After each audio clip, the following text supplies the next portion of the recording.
Crothall Healthcare offers hospitals several services that can make their daily operations run smoothly. One of those services is HTS. HTS, in the simplest terms, of course, is Healthcare Technology Solutions. We take care of medical equipment in its simplest form, but our main responsibility is making sure patient care is fulfilled, both with the requests from nurses and staff with whatever medical equipment needs may be, as well as maintaining medical equipment for long-term serviceability.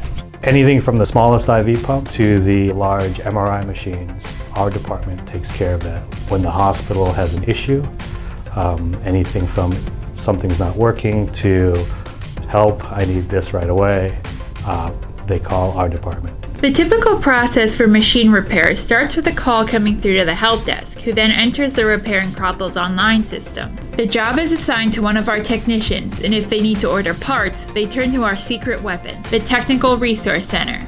Our Resource Center, or TRC, is our go-to for equipment research or parts researching. So if we have several vendors that may have the same part, rather than us having to spend the time away from the equipment to look for parts, the TRC helps us out in that. So they will actually go out and research where to find the parts. And that's one thing that makes our company, Crothall, different than some other companies is that we do have the resources in-house to order things, rather than getting everything outsourcing an actual department. This, among many other reasons, is why having a service like HTS is so valuable to hospitals. HTS benefits a hospital monetarily by having the resources with vendors and manufacturers that the local hospital independently may not have. One thing that I try and drill into our technicians is that when medical equipment comes here, we open a work order, and from that minute on, there's a clock that's ticking. That clock isn't ticking because they're looking at our repair rates. That clock is ticking because this is a piece of capital that the user, the hospital, has purchased that's not making them money, that's not taking care of a patient, that's not doing something that it was purchased for. But saving money is not the main reason why we fix machines for hospitals. I mean, we're fixing this stuff that's keeping people alive and helping them get better and all that, where other places you might not have that quite of an effect when you're fixing equipment.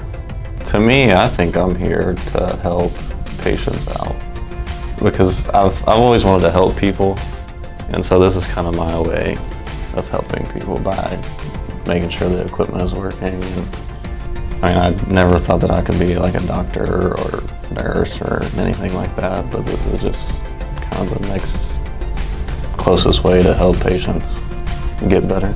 Even though clinical engineering has evolved so much in the past few years, there is still plenty of room to grow. I see HTS growing in many ways. Again, with a 20-year career, I've seen so many changes already with the growth and change in equipment itself. Of course, that causes change in the way we do business, the way we support and maintain equipment, and even the way we interact with customers and patients with what they are dealing with. We're not just bench techs fixing things in the back like little elves, fixing things and then getting it sent out there.